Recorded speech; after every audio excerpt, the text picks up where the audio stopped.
Students, today we will learn about Beckmann rearrangement.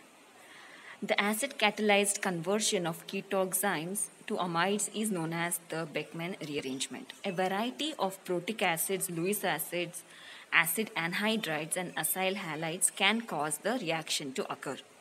The role of these catalysts is to convert the hydroxyl group into a better leaving group. Some acids, generally sulfuric acid, HCl, and H3PO4, catalyze by simply protonating the oxime.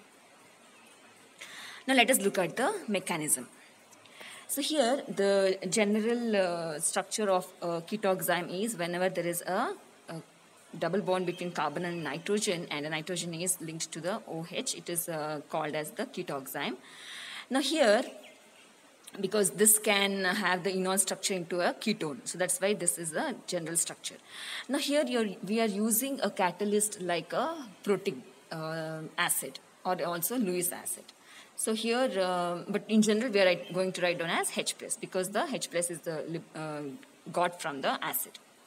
So now here the first step is to see oxygen is having a, since it is more electronegative, so it has a lone pair, it is going to attack the H plus, that is the oxygen of the hydroxyl is going to attack the H plus. So once it attacks the H plus, you can see here how there is going to be a triple bond over the oxygen, and hence it has a positive charge. Now the next step would be the elimination of water molecule. That's the reason why we use a protic acid. It is the main reason is to make the water molecule a good leaving group. So that's possible only when there is a attack of the hydroxyl of the OH of the hydroxyl with to the acid. That is a proton H plus. Now here you can see that there are 3 bonds to the oxygen, and oxygen has a positive charge. Now the next step would be removal of the water molecule, that is minus H2O is going to be removed. Now at this situation what happens is nitrogen is going to have a positive charge. Now always just look at the structure too. Once the water molecule is removed, nitrogen is going to have a positive charge. Now the next step would be the rearrangement. Now here what is the rearrangement is, now you can see the R group which is attached to the carbon. Now you can also see the arrow mark, that is the R group with its electron pair is going to bind to the nitrogen. So this is how we are going to get a nitrilium cation of this kind. So now you can see the carbon is having a 4 bonds, hence the valency is satisfied. But once there is removal of water molecule, this R group with this electron pair moves towards the nitrogen to form a bond between nitrogen, that is NR, you can see here. Now when there is a movement of the alkyl group, that is R, with the electron pair, carbon possesses a positive charge. That's why it is called as a cation, that is the N-alkyl nitrilium cation is obtained. Now here at this position, at this point, carbon is cationic, and nitrogen has its valency, that's 3 bonds is just completed, and then there is a lone pair on nitrogen. Now at this point, the lone pair on nitrogen forms a bond between the carbon and nitrogen. Hence there can be the ease of the positive charge on carbon. Now you can see this structure. When this happens now, since the lone pair was contributed for a bond between carbon and nitrogen, what is happening? Nitrogen has a positive charge. Okay, now at this point we know this reaction, Beckmann rearrangement, is a formation of a ketone. Now how there is a formation of ketone is only when there is a group or which is having a OH or an oxygen attacks the carbon, only then there is a possibility of a ketone group to be obtained as the product, right? So now here next step would be water molecule is going to be that's the oxygen being more electronegative is going to attack the carbon atom, because out of these you can see that carbon is least electronegative. There is carbon is more electropositive compared to nitrogen, and oxygen is electronegative. Hence oxygen with its lone pair is going to attack the carbon atom and is going to form an intermediate of this kind. So now here you can see that how oxygen having 3 bonds, 2 with hydrogen and 1 with carbon, possesses a positive charge. Now the next step would be removal of proton. Once there is removal of proton, that is minus H plus, what happens is you are going to get an alcoholic group of this kind. There is a ketoxime with an OH group is going to be obtained like this. Okay. Now the next step or the last step would be, once there is an elimination of the hydrogen, so the proton as H plus, and that is this H plus is going to be eliminated, and then the bond between the oxygen and hydrogen is going to move towards the carbon to form a double bond. That is a ketone group of this kind is going to be formed. Okay. Now you can see there are going to be 5 bonds between carbon atom once there's a bond between oxygen and carbon. 1, 2, 3, 4, 5. Now how is that going to be removed? Is the double bond between the carbon and nitrogen is going to move towards the nitrogen. Now nitrogen has a minus charge, because the lone pair between the carbon and nitrogen moved towards nitrogen. Hence, nitrogen got a minus charge. Now, there was a removal of proton here. If you remember, the first step was the removal of proton. So, that H plus is going to it's going to be taken by N minus, and it's going to give a product of this kind. That is, a ketone is going to be obtained. That is nothing but the amide is going to be generated. RC double bond ONH. The amide is going to be obtained as the product. So, here this reaction is nothing but conversion of a ketoxime in presence of a protic acid to give rise to an amide. So this is the reaction. For example, the Beckmann rearrangement is catalyzed by arene sulfonyl chloride, which react with oxime giving corresponding sulfonate. That is 4. Esters of this type have been isolated and shown to rearrange spontaneously in solution. Now there is another possibility here of a Beckmann rearrangement, that is, if you have an oxime, it can also react with arene sulfonyl chloride, ArSO2Cl. Okay, it is also possible that then oxime can react with an arene sulfonyl chloride, and it is going to give rise to a sulfonate. So this is a mechanism. This is the formula for the sulfonates. And here, see, this is also another possibility. This is the second possibility apart from using a protic acid or the Lewis acid. Even the oximes can react with the arene sulfonyl chloride, and yet you are going to get an amide. So this is the mechanism. So let us just look at this mechanism. So now here, once there is a sulfonate that is formed, that is after reaction from between the arene sulfonyl chloride and the oxime, here there is going to be a bond cleavage. That is, what is going to happen is the bond between nitrogen and oxygen is going to be cleaved. Okay, so the bond between nitrogen and oxygen is going to be cleaved. And we know that out of nitrogen, oxygen is more electronegative. So when there is a cleavage of a bond between NO, the lone pair is going to move towards oxygen, and that you can see here. See, there is a negative charge on oxygen. Okay, and nitrogen subsequently is going to have a positive charge. Now this positive charge has to be removed. How is that going to be removed? Is nothing but rearrangement. Now you can see a bond between R and carbon. So now this R group with this lone pair is going to move towards the nitrogen. That is, you can see the structure 1 here. So now the nitrogen is formed a bond with R. Okay, that is nothing but the double bond between C and N first move towards nitrogen to give a negative charge on nitrogen. This sorry, the double bond between carbon and nitrogen is intact. Now what I mean to say is there is a bond between C and R that moved with the lone pair to form a bond between N and R. So it moves here, you can just see. First there is a bond cleavage between nitrogen and oxygen. Okay, now when that happens, the oxygen is being more electronegative, is going to have a negative charge on it, whereas nitrogen is going to have a positive charge. But that has not been shown here.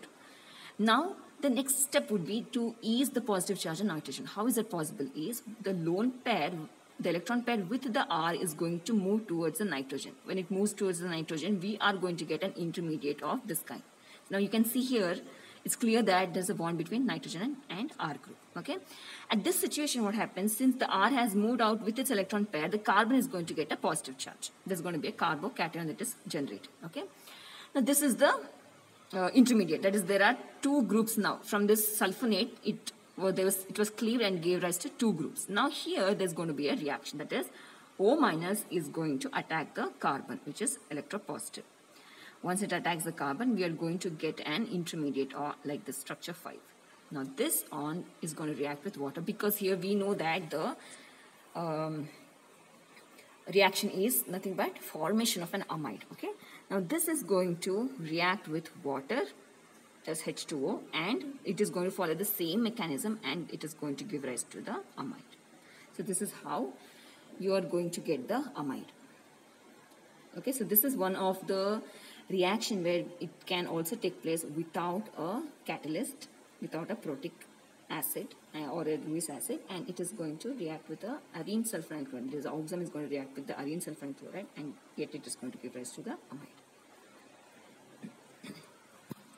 When Beckmann rearrangement of the structure 10 and 11 is carried out in solid phase by gentle heating, it has been found that only the phenyl group migrates in 10, whereas in 11 it is the para-bromophenyl group that migrates. So here you can just see that.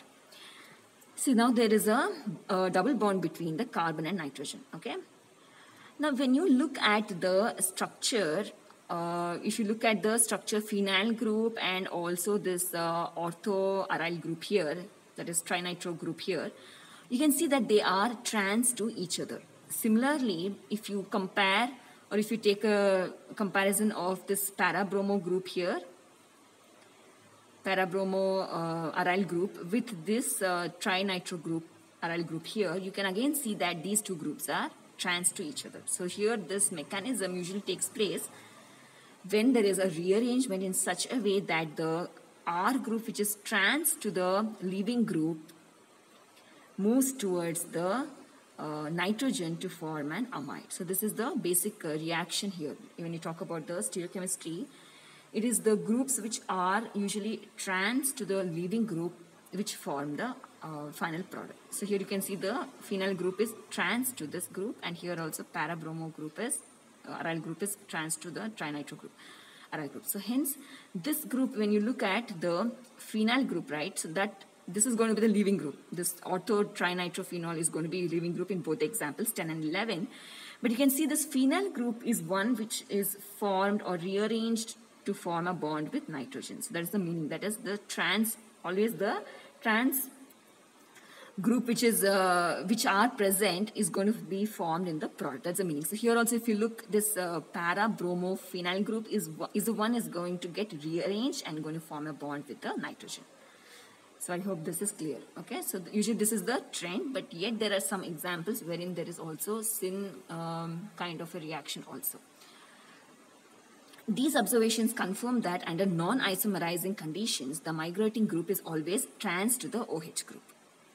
So this is, if you consider O and the group that's not OH group here, so this is always, if you take this group, it is the trans group which is always going to get migrated. And here also, if you take this group, it is always the trans to this group, that is a trinitro group, that is nothing but the para-bromo group, which is going to get rearranged with the amide, that is nitrogen, to give the amide. So this is the meaning.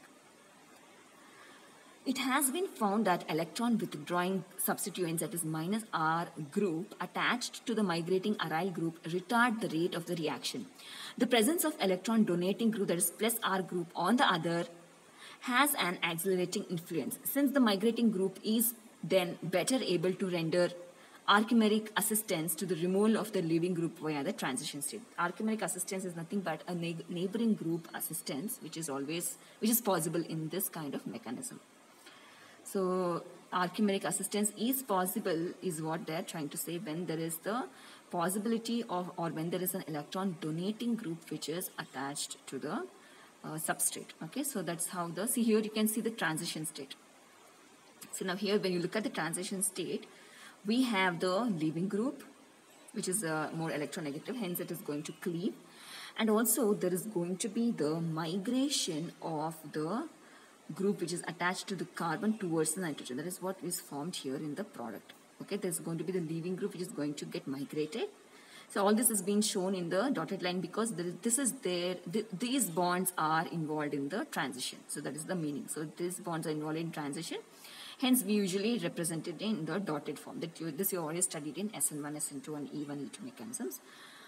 So this is the leaving group L minus, hence a partial negative charge, and the carbon is going to get a partial positive charge because it is formed, because it is going to get cleaved. Compared to nitrogen, it is going to have a positive charge. Okay, And here you can see how the aryl group is going to migrate towards the nitrogen after the leaving group is moved away. And in this situation, what happens is, if there are good electron donating groups, then what happens is, since the migration group is the better able to render archimeric assistance to the removal of the leaving group via the transition state. So hence what happens when there is a leaving group which is departing, if there are more positive groups, that is electron donating groups, it is going to stabilize this transition state. That is, it will be providing the electrons towards the bond formed between carbon, nitrogen and this aryl group, and hence what happens is, a good electron donating group which is attached to the substrate is always going to be benefited when it when it gives rise to the product. So that is the meaning. Next, the mechanism is also supported by the following facts. Since rate determining step in the reaction involves the formation of nitrogen ion, the rearrangement should proceed faster in polar solvents, which facilitates ionization. This has been found to be the case. For substrate in which the migrating group is chiral, rearrangement should occur with retention of the configuration of this chiral center. In support of this conclusion, it has been found by Young that rearrangement of an optically active form of the oxime 17 to the amide 18 occurs with about 99% retention of configuration at the chiral carbon. So here when you look at this carbon, it is chiral carbon. Okay. Now, and this is going to take place, undergo the rearrangement. That's why there is in presence of a sulfuric acid. So only the H plus is going to attack the hydroxyl group, and there's going to be elimination. So all this rearrangement is going to be the usual trend. But here what they are trying to tell is nothing but whenever there's a chiral center in a substrate, okay, there's always going to be retention of the configuration when there is the product form. That's the meaning. So here you can see that how there is a chiral carbon wherein the ethyl, butyl, hydrogen is in the same position, right? Now when you look at the product also, there is retention of configuration. So the groups which are behind the plane are behind the plane, the groups which are above the plane are above the plane. So that is the meaning of this sentence. So they 100% or 99%, they always follow retention of configuration when the product is formed. Since the oxygen atom of the oxime is eliminated during the rearrangement, oxygen transfer should be an intramolecular process. And in fact, when unlabeled benzophenone oxime 19 is allowed to rearrange with water molecule, when oxygen labeled 18, the product amide contains the same labeled oxygen. So here you can see, so first what happens is, there is a hydrogen which was water molecule which is eliminated, right? So now when this, see here what happens is, the hydrogen from this H2SO4 links to the oxygen, and there is the removal of the water molecule, right? Now the next step would be nothing but a water molecule is going to be attached to the carbon, right? That is the nothing but the rearrangement that is taking place, because we need because here water molecule is eliminated, and but the product is the formation of the amide. So again the water molecule comes back and attacks the carbon, which is nothing but positive. So even when this even when the water molecule with labeled oxygen 18 attacks this intermediate, we are always going to get the same product wherein the oxygen is again labeled as 18. So this always proves that this oxygen transfer is nothing but an intramolecular reaction. So I hope it is clear. So suppose if this oxygen was labeled 16 would have formed in the product, let us say, then it would have been an intermolecular reaction. But here we see that the oxygen which is labeled 18 is itself again attacking the carbon atom in the intermediate, and hence the product again formed is nothing but oxygen which is having a 18, labeled 18. So this means that this mechanism is completely an intramolecular process. If a migrating group of oxime has hydroxyl group, then it converts into isonitrile in the presence of aryl sulfonyl chloride or pyridine. So here, suppose instead of an R group, all these examples that we saw previously was nothing but an R group here, right? But here if there is an hydroxyl group, okay, that is a hydroxyl group which is attached to the carbon, then the product that is formed would be an isonitrile, not an amide group.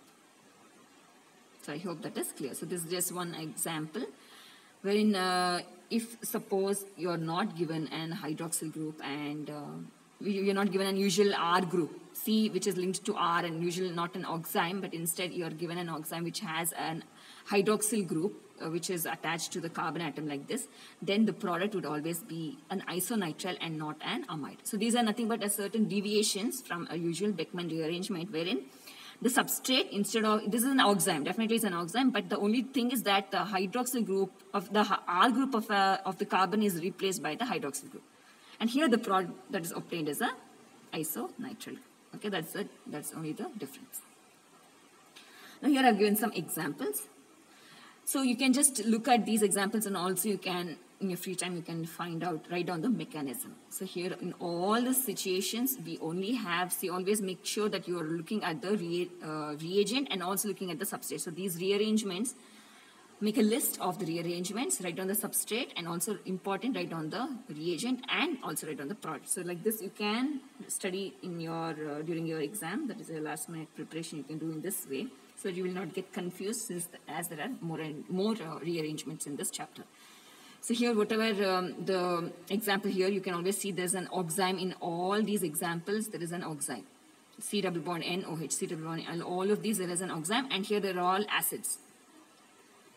Okay, so here what you can do is, this is nothing but a general mechanism for the Beckmann rearrangements. So these are some of the examples which are given, so you can write down the mechanism for this as well. So here also you can see there are nothing but oximes here.